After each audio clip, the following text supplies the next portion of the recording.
Assalamualaikum Bre, selamat datang kembali di Guru Gembul Channel.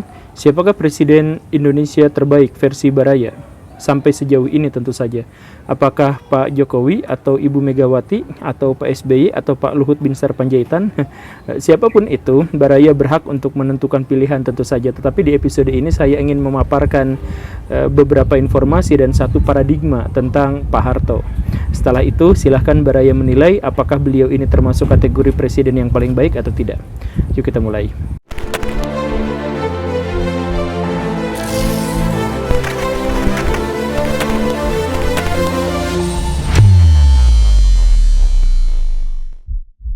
Tahun 1960-an adalah sebuah periode di mana Indonesia mengalami masa yang paling buruk sejak kemerdekaan Indonesia. Secara geopolitik, Indonesia pada waktu itu dikucilkan oleh dunia internasional karena dua hal. Yang pertama adalah karena Indonesia konfrontasi dengan Malaysia. Jadi Indonesia masih kecil aja udah ikut campur urusan negara orang lain gitu. Dan yang kedua adalah Indonesia adalah satu-satunya negara yang berani keluar dari PBB untuk mempertahankan sikapnya untuk ikut campur urusan dalam negeri negara lain. Dan yang lebih mengerikan dari itu semua adalah bahwa Indonesia melakukan itu, mengambil keputusan untuk lepas dari PBB itu adalah di puncak Perang Dingin. Di masa itu, konstelasi politik global itu memaksa setiap negara itu untuk ikut pada satu blok, khususnya negara yang strategis. Karena kalau tidak, maka akan terancam perang proksi. Nah, Indonesia udah keluar dari PBB, kemudian dalam waktu itu masih menyatakan non-blok. Jadi ini adalah sesuatu yang sangat nekat. Nah, tetapi itulah yang terjadi pada Indonesia. Dan akhirnya apa? Sebelum masalah-masalah politik dan geopolitik itu mengemuka, Indonesia telah dihancurkan habis-habisan oleh krisis ekonomi. Misalkan, tahun 60-an itu, ekspor Indonesia ke luar negeri itu anjlok. Karena tidak ada negara yang mau menjalin hubungan kerjasama dengan Indonesia. Dan karena anjlok itu, maka ekonomi di Indonesia hancur. Padahal di waktu yang sama Indonesia sedang menciptakan poros baru untuk menandingi PBB yang tadi itu. Akhirnya apa? Akhirnya di satu sisi Indonesia membutuhkan dana yang sangat besar, di sisi lain Indonesia kehilangan pendapatan dan sumber daya. Akibatnya apa? Akibatnya Indonesia harus melakukan dua hal. Yang pertama adalah minjem duit ke negara-negara yang lain, dan itu susah sekali karena Indonesia dikucilkan. Yang mau minjemin duit paling-paling cuman Cina gitu ya, Korea Utara, Amerika Serikat mau minjemin duit nggak Indonesianya yang nolak gitu, Soviet ngasih pinjem ke kita. Tapi kan negara-negara yang meminjamkan uang kepada kita itu adalah negara-negara yang kepepet juga pada waktu itu. Nah, jadi tentu saja itu tidak cukup untuk membangun mahakarya-mahakarya yang kita lihat sekarang. Gelora Bung Karno misalkan ya, Monas, kemudian gedung DPR, MPR dan sebagainya, itu kan dibangunnya pas masa itu. Nah, karena Indonesia tidak memiliki uang, maka Indonesia mencetak uang. Ini kan yang disarankan sama Pak Mardigu ya. Ya udah cetak uang aja sebesar-besarnya untuk proyek dan lain sebagainya. Dibikinlah memang Monas dan lain sebagainya itu. Dan akhirnya apa? Indonesia makin terjelembab pada masalah ekonomi yang lebih besar. Hyperinflasi. Tahun 1965 itu inflasi Indonesia itu sudah mencapai 650%. Ditambah dengan utang yang sebelum-sebelumnya itu benar-benar menghabisi Indonesia. Pada waktu itu, jangankan bayar utang, bayar bunga utangnya aja pun Indonesia gak sanggup. Itulah kondisi ketika Pak Harto dilantik sebagai Presiden Republik Indonesia. Saya akan skip bagaimana cerita transisinya karena itu adalah peristiwa yang sangat panjang dan sangat rumit dan sudah pernah dibahas di beberapa episode. Tetapi saya ingin jelaskan bahwa Pak Harto memang muncul di kala itu. Coba Baraya beginilah, kondisinya begini ya. Menurut Baraya, apa yang akan Baraya lakukan kalau Baraya jadi presiden dalam kondisi Indonesia pada waktu itu hampir pecah belah dan dalam kondisi dirongrong oleh negara-negara besar yang ada di sekelilingnya. Dan kemudian Indonesia pada waktu itu tidak memiliki sumber daya alam dan tidak memiliki sumber tenaga ahli. Kemudian Indonesia juga punya utang yang sangat melimpah dan Indonesia susah untuk mengekspor ke negara-negara yang lain. Indonesia tidak memiliki infrastruktur apapun pada waktu itu, yang ada pun rusak karena buatan Belanda. Nah, dalam kondisi perang dingin dan Baraya ada di situ sebagai presiden, apa yang harus Baraya lakukan? Pak Harto ternyata melakukan beberapa hal kecil yang ternyata sangat signifikan. Pendekatannya itu sangat sederhana. Menurut Pak Harto, dalam kondisi yang seperti ini, yang harus kita lakukan itu cukup dua hal saja. Yang pertama itu adalah kita harus melakukan pertumbuhan ekonomi. Dan yang kedua adalah bahwa kita harus menjaga stabilitas keamanan. Itu saja aja dulu. Yang lain urusan nanti. Itu aja dulu. Oke, kita lihat yang nomor satu, pertumbuhan ekonomi. Gimana ngebedain pertumbuhan ekonomi kalau kondisinya seperti ini? Kata Pak Harto, yang pertama harus dilakukan itu adalah stabilisasi dulu, kemudian rehabilitasi, baru pertumbuhan ekonomi. Ya gimana caranya? Kan kita nggak punya infrastruktur, kita utang numpuk, nggak ada yang mau minjemin lagi utang sama kita, nggak bisa lagi nyetak uang dan sebagainya, udah bingung. Maka Pak Harto melakukan hal yang sangat strategis, yaitu datangkan negara-negara yang minjemin utang ke Indonesia. Woi, kumpul sini gitu ya. Nah, setelah negara-negara kreditor itu ngumpul semuanya di Indonesia, Pak Harto pidato kepada mereka. Bapak-bapak, ibu-ibu, semua yang ada di sini, saya mohon maaf ya, jangan berhusnuzon dulu, jangan berbaik sangka dulu bahwa saya mengumpulkan Bapak Ibu di sini itu bukan untuk bayar utang, tapi untuk minta utang yang lebih besar lagi. Adapun utang-utang yang selama ini kemarin-kemarin itu kami pinjam sebagai Indonesia, itu saya minta penangguhan waktu untuk bayar ya sekitar 20-30 tahun lagi lah ke depan baru kami bayar gitu ya. Itu negara-negara yang lain tentu saja marah. Ini Pak Harto apa-apaan? Pak, sabar. Orang sabar pantatnya lebar. Jadi Pak, santai aja dulu, dengerin dulu apa yang ingin saya sampaikan. Selama Bapak nanti meminjamkan utang kepada kami, maka coba lihat wilayah Indonesia. Wilayahnya sangat luas, sumber dayanya sangat melimpah, penduduknya sangat banyak, dan Indonesia letaknya sangat strategis, menghubungkan India dan Cina dengan populasi yang sangat besar, dan menghubungkan dengan dunia-dunia maju tetapi yang terpencil, yaitu Selandia Baru dan Australia. Kalau bapak-bapak itu investasi di Indonesia, untungnya luar biasa.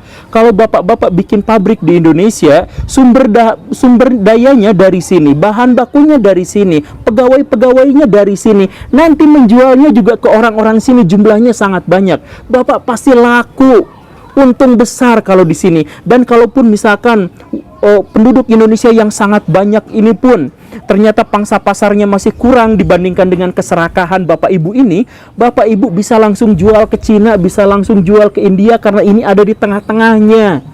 Coba Baraya pikirkan, gitu kata Pak Harto itu. Nah, sini negara-negara yang lain itu mulai berpikir, iya juga ya. Jadi kata Pak Harto, investasi di sini habis-habisan, silahkan. Tapi itu adalah kompensasi dari kalau Bapak Ibu mau meminjamkan utang lagi kepada Indonesia dan mau menangguhkan utang-utang yang dulu pernah kami pinjam. Jadi Pak Harto pada waktu itu menggadaikan penduduk dan sumber daya alam Indonesia seluruhnya kepada negara-negara itu. Maka akhirnya deal. Negara-negara itu malah bikin yang namanya IGGI, konsorsium negara-negara yang minjemin utang ke Indonesia. Tapi dengan syarat bahwa negara-negara itu pun dipersilahkan untuk investasi sebesar-besarnya di Indonesia. Dapatlah Indonesia utangan yang jauh lebih besar lagi. Tetapi kebijakan Pak Harto itu bukan hanya itu. Dia datang ke Amerika Serikat. Kat. Sebelumnya gue ucapin terima kasih karena udah ngangkat saya jadi presiden di Indonesia dan menggulingkan Pak Karno. Tapi ginilah intinya mah. Kemarin itu kan kami itu blok timur atau dekat ke blok timur. Sekarang saya dekat ke blok barat. Dan saya janji Indonesia itu tidak akan menjadi komunis dan akan memberantas seluruh komunisme, bukan hanya di Indonesia tetapi di sekeliling Indonesia. Termasuk itu Timor Leste yang kecil itu nanti akan kami ubah menjadi negara tidak komunis. Amerika Serikat seneng, wah kan pada waktu itu lagi perang dingin dan Amerika Serikat lagi panik karena Cina dan Asia Tenggara itu banyak yang komunis. Ketika Pak Harto datang kemudian ngobrol bahwa kami janji akan memberantas komunis, itu si Amerika Serikat seneng banget, luar biasa. Oh seriusan toh kayak gitu? Iya, dan bukan hanya itu. Untuk menjamin bahwa Indonesia itu tidak akan jadi komunis, seluruh tim ekonomi kami itu kami datangkan khusus dari Amerika Serikat. Jadi ada jaminan di situ. Serius? Iya serius. Maka Indonesia sejak saat itu menjadi negara liberal. Walaupun ngakunya ekonomi Pancasila, tapi Indonesia itu adalah negara liberal. Dan seluruh tim ahli ekonomi Indonesia itu pasti lulusan dari Amerika Serikat, khususnya dari Berkeley. Makanya nanti ada geng Berkeley namanya di Indonesia itu. Nah, itu adalah kong kali kong dengan Amerika Serikat, dan Amerika Serikat di situ akhirnya merestui Indonesia untuk menjadi negara partner utama Amerika Serikat di Asia Tenggara. Jadi militer Indonesia dilatih sama Amerika Serikat, pesawat tempur, tank dikasih sama Amerika Serikat. Wah, apa-apa jadi Indonesia itu dimanjain sama Amerika Serikat itu pada waktu itu. Jadi Pak Harto itu dalam hal ini ya pinter banget sih sebenarnya ya. Tetapi itu saja belum selesai. Itu baru masalah ekonomi dan untuk menyelesaikan masalah ekonomi lama, tetapi bagaimana cara memajukan ekonomi masa depan. Nah, kata Pak Harto, poin yang kedua tadi itu setelah pertumbuhan ekonomi itu adalah stabilitas keamanan. Menyimpan angkatan darat khususnya di seluruh elemen masyarakat.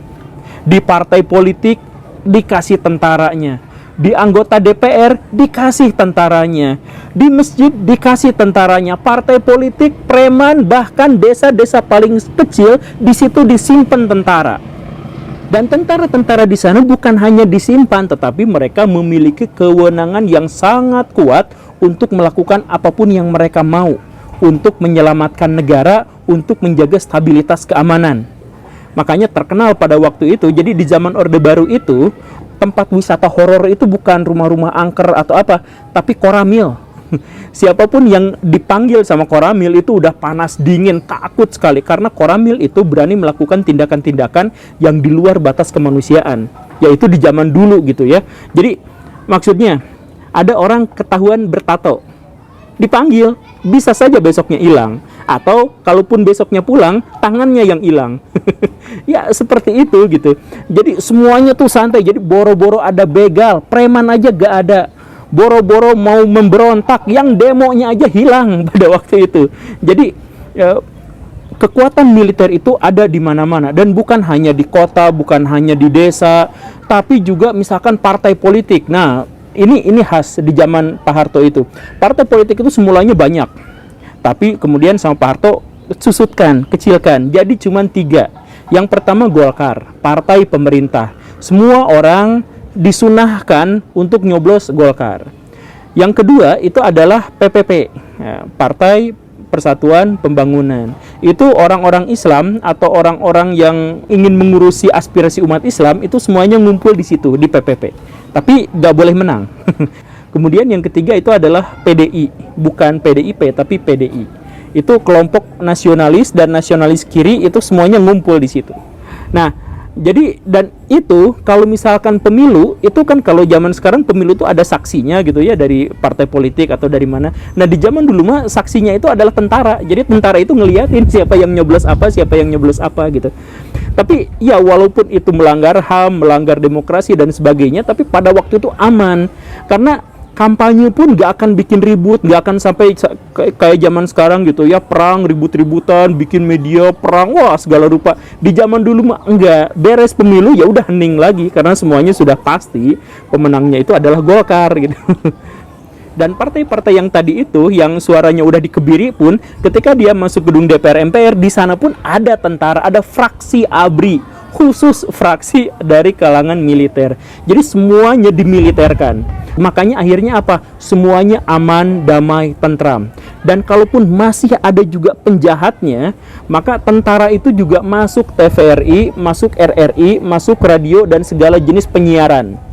Jadi kalau misalkan ada pembunuhan, ada apa, kalau itu terlalu menunjukkan bahwa Indonesia tidak aman, maka media tidak akan memberitakannya sama sekali. Jadi media-media massa itu memberitakan hal-hal yang baik-baik saja. Walaupun membosankan, tapi halnya baik-baik saja. Dan benar saja, dengan pemerintahan otoritarian yang seperti ini, Indonesia memang maju. Jadi maksudnya kita hitung aja, tahun 1970 ketika Pak Harto mulai naik, Indonesia itu dalam kondisi yang kacau luar biasa.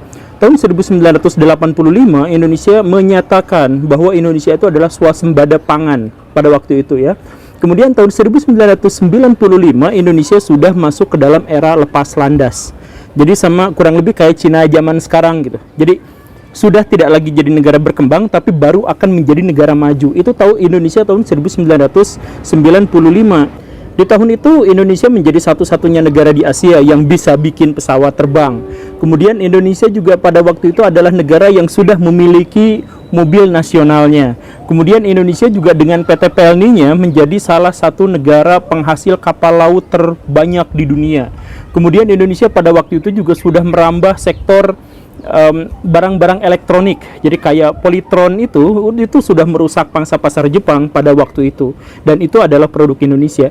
Jadi sebenarnya kalau dikembangkan lebih jauh lagi, sebenarnya Indonesia itu punya potensi yang sangat luar biasa untuk menjadi negara maju pada waktu itu.